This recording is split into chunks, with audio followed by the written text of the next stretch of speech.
Is an all-out West Asia war once again imminent? For the second time in just 3 days, the world witnessed a dramatic escalation in the Iran war after the US military conducted yet another of what it calls defensive strikes against Iran on Thursday. American forces say they shot down 4 Iranian drones and struck a control center in Bandar Abbas. The US military calls it egregious ceasefire violation, in fact, by Iran. In a tit-for-tat, Iran targeted a US base in Kuwait. American ally Kuwait came under the escalating threat. Kuwaiti air defenses intercepted hostile missile and drone attacks following the latest US strikes on Iran.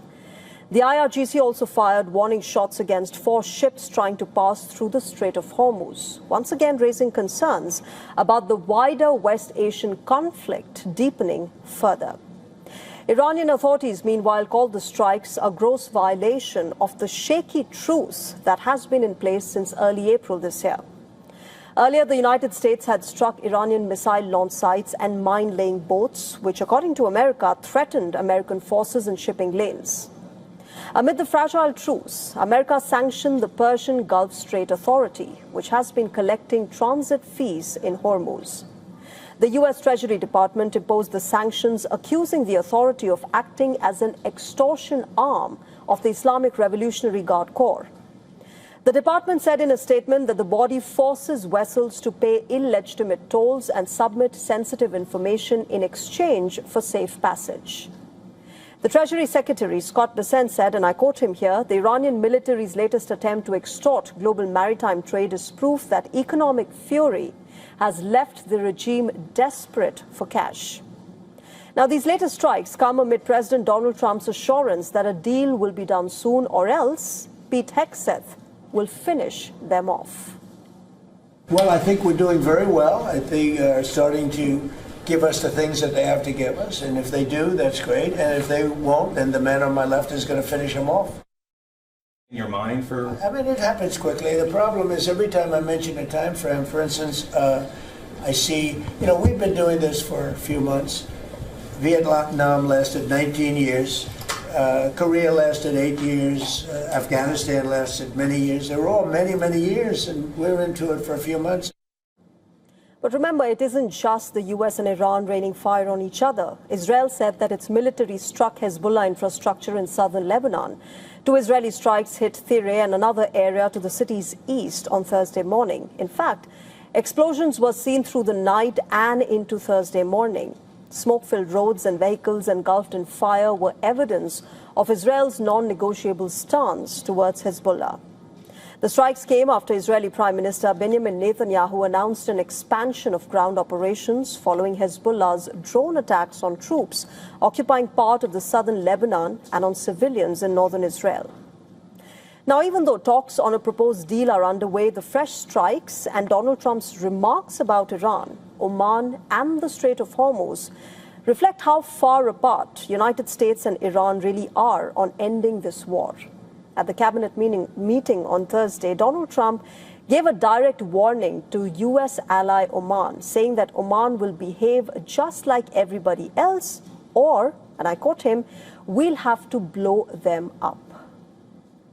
The Strait's going to be open to everybody. And who would control it? It's international waters. Nobody's going to control it. We're going to watch over it. We'll watch over it, but nobody's going to control it. That's part of the negotiation that we have. They would like to control it. Nobody's going to control it. It's international waters, and Oman will behave just like everybody else, so we'll have to blow them up. They understand that. They'll be fine. Now, even as Trump threatened Oman, questions still remain on whether Saudi Arabia and Qatar will bow to Trump's pressure on the Abraham Accords or risk the collapse of a possible Iran deal. Donald Trump has thrown down a major geopolitical challenge by warning that he could walk away from a broader peace understanding with Iran unless key Gulf powers, especially Saudi Arabia and Qatar, formally recognize Israel under the Abraham Accords framework. I'm not sure we should make the deal if they don't sign. You want to know the truth? If they don't sign to join the Abraham Accords, I don't know that we have countries in there already. UAE, great countries, bold countries, and it's turned out to be so good, so effective, and So we're, requesting strongly that they join. It'll be great. It'll be great for Saudi Arabia. It'll be great for Qatar and Kuwait, the whole group.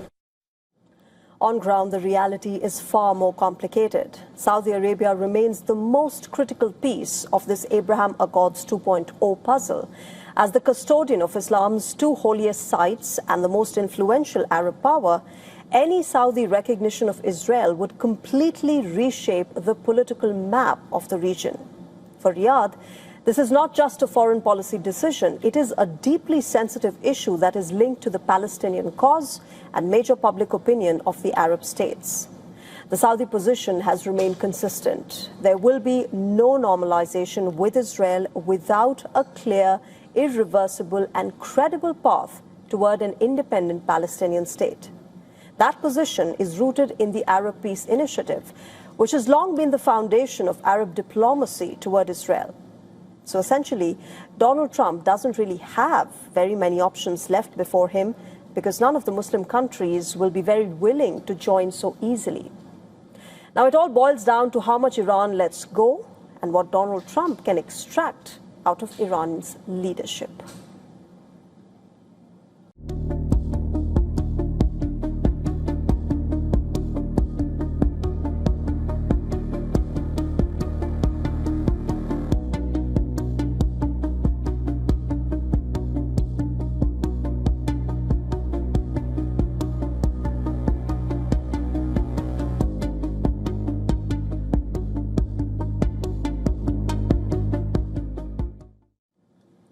Western Europe is sweltering under an early and extraordinary heat wave with record-breaking temperatures, overwhelmed emergency services and growing fears about the impact of climate change. Just a day after France and the UK recorded their hottest May temperatures ever, large parts of Europe are bracing for another day of extreme heat. Temperatures more commonly seen in the height of summer than in spring. Meteorologists say that a powerful heat dome is driving this unusual weather. A mass of hot air from northern Africa has become trapped under a high-pressure system over Western Europe, preventing cooler air from moving in and causing temperatures to soar across the region. A mass of hot air from northern Africa has become trapped under a high-pressure system over Western Europe, preventing cooler air from moving in and causing temperatures to soar across the region. The impact is already being felt across multiple countries. Temperatures have crossed 30 degrees Celsius in many areas, unusual for this time of the year. In the UK, the heat wave has pushed emergency services to the brink. London's ambulance service said paramedics were flooded with 999 calls, reaching levels last seen during the peak of the COVID pandemic.